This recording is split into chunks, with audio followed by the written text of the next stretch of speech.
Okay, so thanks very much for inviting me. I have a confession to make. I left school and joined the police because I was fed up with studying and I wanted to avoid at all costs going to university, which has nothing to do with my attitude towards students or university subsequently, but because I went straight into police and then got sent to university 3 times. So I wasn't very successful at avoiding studying or going to university. But what I learned when I was at university, apart from having a fantastic time, was how important university education is, particularly when it comes to the thing that I'm passionate about, which is trying to give everyone the opportunity to actually achieve their potential. We know from statistically that you are more likely to be successful in terms of income, for example, if you are a graduate. And the more opportunities we can give young people to go to university, the more likely we are to have a more equal and a more even society. So I'm very positive about university, not necessarily why I ended up going 3 times, but nonetheless it was a very positive experience to me. And those who are labouring at the moment with your courses, I have to tell you that it's only after like a year or 2 years after you finish that you realise how beneficial what you studied actually was, whether it's specific technical things that you learn or whether it's the liberalising effects of education and the ability to intellectualise about things. It really is something that you will, as time goes on, really appreciate. So I'm very positive about university. Of course, some of you may think that I was taking my life in my hands, coming here as a Liberal Democrat and a former police officer, bearing in mind tuition fees and the demonstrations that resulted from it. But what hopefully you also know is that I'm not really like any other police officer that you may have encountered. And hopefully some of you will have seen the interview that Jody did with me, the guy who was pulled out of his wheelchair during the student demonstrations. Gives you a bit of a feel for my stance on the way that the police are conducting themselves at the moment. The police have got themselves into a terrible mess. They need to facilitate peaceful protest. They need to come down hard on people who are intent on violence and criminality, but they need to know the difference between the two. And they seem to have got very confused about that. So inappropriate use of force against students engaged in legitimate peaceful protests, meanwhile allowing rioters to walk out of shops with stolen goods without being challenged. They seem to have got it all round their necks, to be honest with you. I don't know whether you know that the Mayor is also going to be the Crime and Police Commissioner for London. Is the Crime and Police Commissioner for London. And whilst I would, some people might hesitate about saying, well, just because you're a police officer doesn't mean you're going to be good at holding the police to account. I've probably been more critical of the police and more outspoken and have tried to hold the police to account since I've left the police more than the current mayor or the previous mayor ever did. So, tuition fees, shall we get that one out of the way while we're about it? Liberal Democrat policy is decided democratically by Liberal Democrat members at conference. And the last time we discussed tuition fees, we agreed that, as the economy allowed, we would abolish tuition fees altogether. That is still my party's policy. Unfortunately, joining a coalition involves compromise. And with the benefit of hindsight, it's probably not the best compromise if you were choosing which ones to make that they should have gone for, really. The only other thing I'd say on it is, if I was a candidate in the last general election and had signed a pledge not to increase student tuition fees, there is no way on God's earth anybody would have got me through the yes lobby to vote for it. So rather than witter on about things that are of no interest to you whatsoever, I thought I'd keep my opening remarks brief and allow you to dismember me limb from limb with your cut-in questions. So over to you. Right then. So, do we have any questions immediately?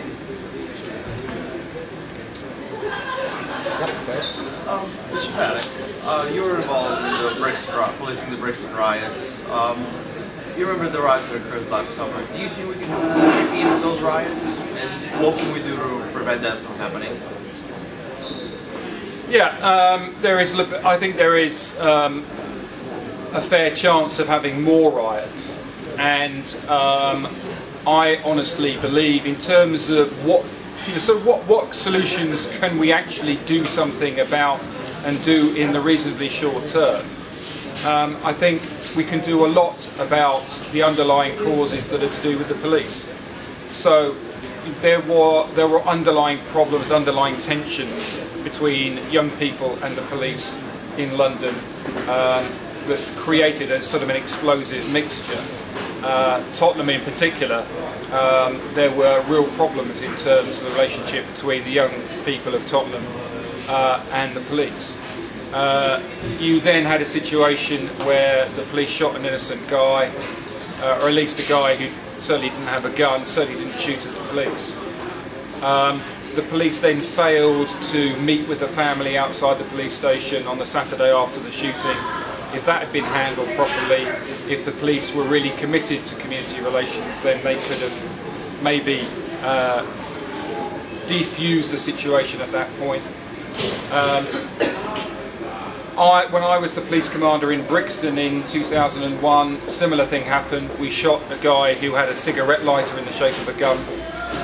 A peaceful demonstration turned into a riot, so the police should have seen it coming and had sufficient resources out to handle that situation. And if the pictures that were beamed across London were of police officers arresting people who were looting rather than allowing them to walk past, I don't think it would have spread anywhere else.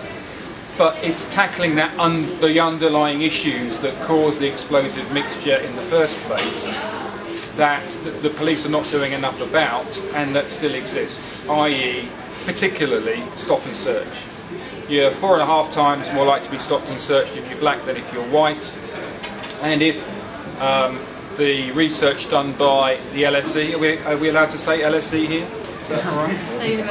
That's okay. Under the controversial Section 60 use of stop and search, you are 30 times more likely to be stopped and searched if you're black than if you're white. That cannot be right. That cannot be allowed to continue.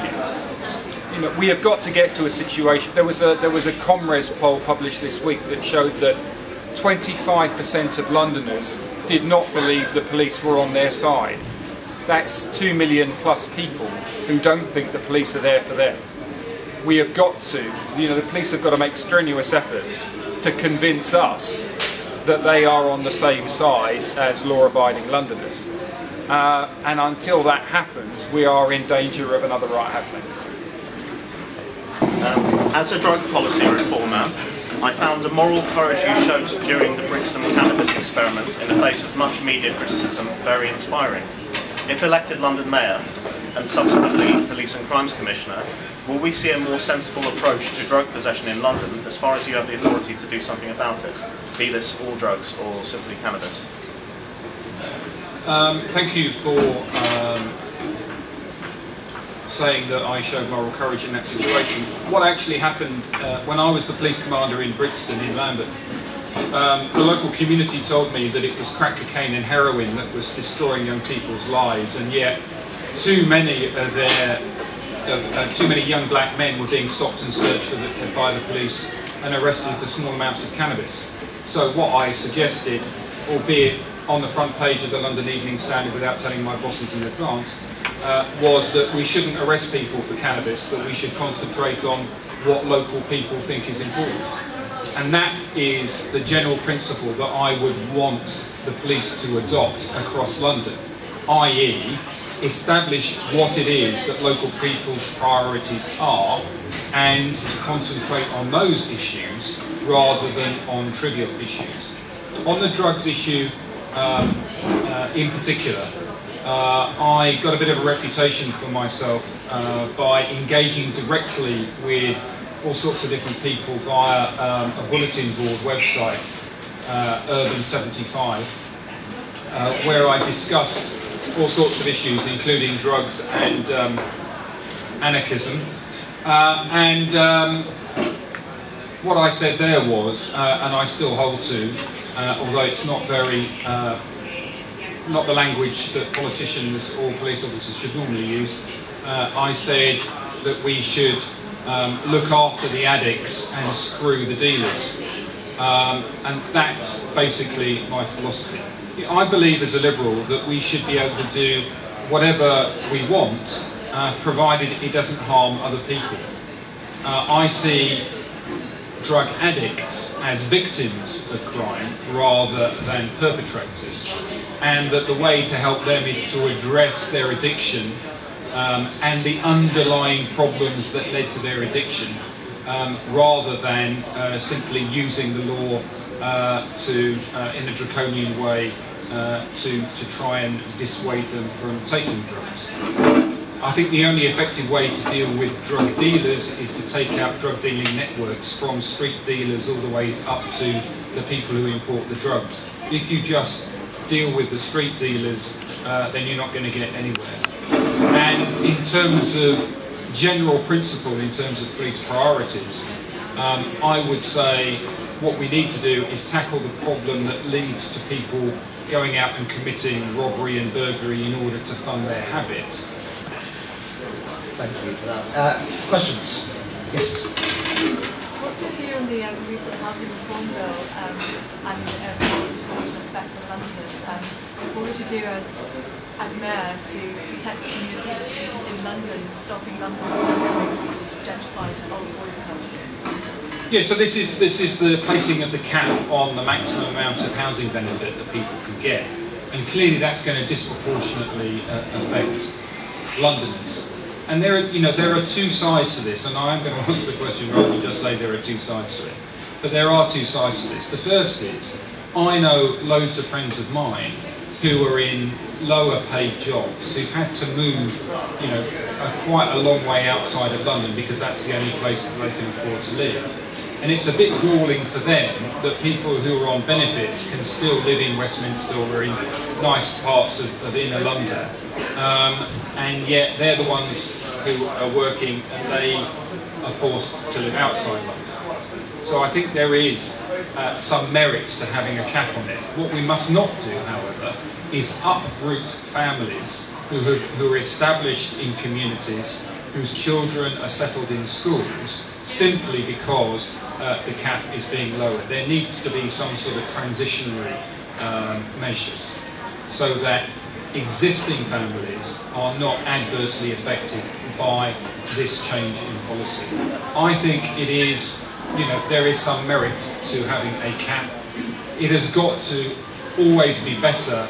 People should be better off for working rather than being on benefits. And the difficulty with the current welfare system is that there are lots of people who are much better off on benefits than they would be if they went into work. And therefore, even though they are able to work, they could work, they're physically able to work, they are not working simply because it doesn't pay them to do that. So we've got to mitigate against the negative impacts of that policy, but as a general principle, I think there are some arguments in favour of it. Mr. Paddick, you mentioned your friends living quite far out of London. If you became mayor, what would you do to change the trend of increasing transport fares that seems to be ever present in London at the moment?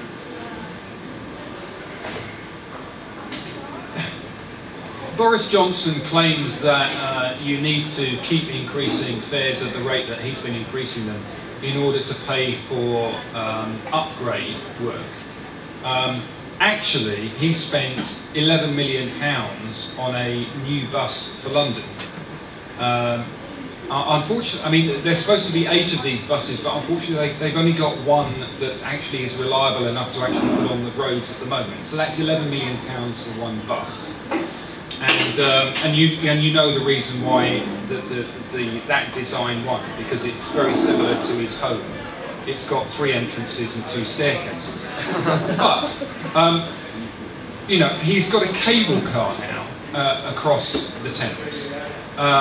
He has got a bike scheme, which is, you know, I'm all in favour of having a bike scheme, but he promised a bike scheme that would pay for itself. In fact, everybody who pays to travel on the tube and the buses is subsidising every journey anybody makes on these bicycles, including tourists and other people who don't pay council tax at all, and that cannot be right. We have got to stop all these vanity projects that he is wasting money on to keep fares as low as we possibly can. Now, you know, Ken Livingstone is talking about a 7% reduction in fares using up a cash surplus. Well, anybody doing economics? The first thing is, if he is using up a cash surplus in order to achieve a fare reduction, it's quite obvious it's going to be a very temporary thing anyway, because eventually you run out of the cash reserve. Why is there a cash reserve? Because capital projects tend to run behind time. So you earmark X million pounds that you're going to spend in this way, the project runs behind time, you build up a surplus. That work still needs to be done, that money still needs to be spent. And if you spend that cash reserve on a reduction in fares, it's not going to be there in order to carry out that work at the end of the day. And surely we are bright enough to remember what has happened before. 2 previous elections, Ken Livingstone has either frozen or reduced fares in the run-up to election. But when you take the whole term that he was in office, fares went up 46% under Ken Livingstone. He tends to have giveaways just before elections, and then he rakes all that money back during the course of his term. Now, some people would say, well, that's very clever politics. I would say, we've fallen for it twice before, we shouldn't fall for it again. Rather than castigating and running down the banks and the bankers, let's offer them the path to redemption by saying, okay, part of your social responsibility to Londoners is to put some of your bonus pool into providing youth hubs, I would like to call them, the modern alternative to youth clubs. Talk to young people about what they want in those places, rather than grey-haired, well-meaning liberals deciding what young people want. Why don't we ask young people what they want themselves? And let's get that money from the banks into providing that sort of provision. Maybe even encouraging Starbucks and Cafe Nero and whatever not to shut down at 8 o'clock but stay open till 11, to allow young people to use those places free of charge, use the Wi-Fi, maybe drink decaf coffee, otherwise they'll be up all night. At least that's how it affects me. And again, provide places where young people can go, which is a controlled environment, where they can do positive things, rather than being on the streets where they get drawn into gangs or become victims of gangs. Questions? It's him again. What do you think about Boris Island? Now you see, my usual response to this probably won't go down too well with this audience, because not many of you will know about Thunderbirds, will you? Who knows? Who's heard of Thunderbirds? Yeah. Well, I think Boris spent too much of his childhood watching Thunderbirds. So, and he had this idea of Tracy Island, you know, and he has this sort of picture in his mind of this estuary airport where the palm trees flop down as the A380 takes off. I mean, he's talking about something that is going to cost billions and billions of pounds. It is something that will not come on stream for another 20 years. You know, he's talking about, you know, the need what we need now is more flights to the emerging markets, to China and Brazil and to India. Well, in 20 years' time, who's to say that they will still be emerging markets that we still need flights to? We need some answers now, not a fantasy island in the estuary in 20 years' time.